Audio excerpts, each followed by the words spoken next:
அலைக்கும் வரஹ்மத்துல்லாஹி தஆலா பரகாத்துஹு. இஸ்லாத்தில் மொத்தம் 5 கடமைகள், அதில் ஒன்று தான் தொழுகை.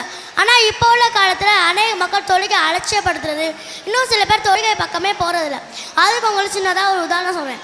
இம்ரான் இப்னு உசைர் ரலியல்லாஹு அன்ஹு அவங்க நபி ஸல்லல்லாஹு அலைஹி வஸல்லம் போயிருக்காங்க. ஏன் போனாங்கன்னா அவங்களுக்கு ரொம்ப உடல்நிலை சரியில்லை, அவங்களால எந்திரிச்சு கூட நிற்க முடியல. நபிகிட்ட போய், நபியே எனக்கு உடல்நிலை ரொம்ப சரியில்லை, என்னால் எந்திரிச்சு கூட நிற்க முடியலை, நான் தொழுகை விடுறதுக்கு ஏதாச்சும் இஸ்லாத்தில் அனுமதி இருக்கா அப்படின்னு கேட்க நபி சொல்கிறாங்க, எந்த ஒரு அடியானுக்கும் எந்த ஒரு சூழ்நிலையும் தொழுகை விடுறதுக்கு அனுமதியே இல்லை. உங்களால் நின்றுட்டு தொழுவோம் இல்லையா, உட்காந்துக்கிட்டு தொழுவுங்க.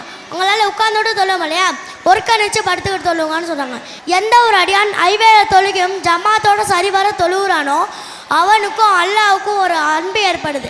அந்த அன்பு எப்பேற்பட்ட அன்புனா, இந்த துனியாவில் அந்த அடியான் இருக்க வரையும் அல்லாவோட பாதுகாப்பில் அந்த அடியான் இருப்பான்.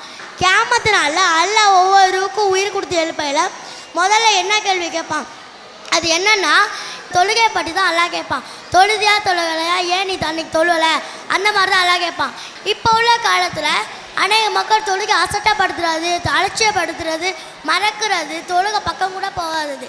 இந்த தொழுகை நான் அல்லாட்ட போய் என்ன சொல்லும்னா, அல்லாஹ் இப்போ என்னை நாசப்படுத்துன போல இவனை நாசப்படுத்திடா அப்படின்னு அல்லாட்ட போய் சாப்பிடுமா. அல்லாஹ் அந்த தொழுகையை பழைய துணி முள்ளில் மாட்டி வந்தால் எப்படி இருக்கும், அதே மாதிரி அவன் சுருட்டி அவன் மூஞ்சி எறிவானான். நவுது பிள்ளைங்க, யார் ஒருவர் தொழுகை பேணுதலாக தொழுகலையோ அவன் யாரோட கியாமத்தினால எழுப்பப்படுவானா, ஃபிரௌன், காரூன், உபை இப்னு கலப் இவங்களெல்லாம் அவன் எழுப்பப்படுவானா. யார் ஒருவர் தொழுகை பேணுதலாக தொழுதாரோ கியாமத்தினால அவரோட தொழுகை ஒரு ஒளியாகவும் இருக்கும், ஒரு ஆதாரமாகவும் இருக்கும், ஒரு வெற்றியாகவும் இருக்கும். யார் ஒரு அல்லாவுக்கு சத்தியா செய்யலையோ அவனோட இடுப்பு கியாமத்தினால மரக்கட்டை போல ஆயிரும், அவனால் சஜிதாவை செய்கிறதுக்கு ரொம்ப கஷ்டமாக இருக்கும். யார் ஒரு தொழுகையை பேணுதலாக தொழுகலையோ அல்லாவுக்கு நன்றி செலுத்தலையோ அவனை தலையை கூப்பிட 22 பேர் நரகத்தில் தூக்கி போடுவாங்களாம்.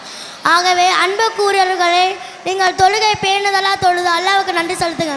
அஸ்ஸலாமு அலைக்கும் வரஹ்மத்துல்லாஹி தஆலா பரகாத்துஹு.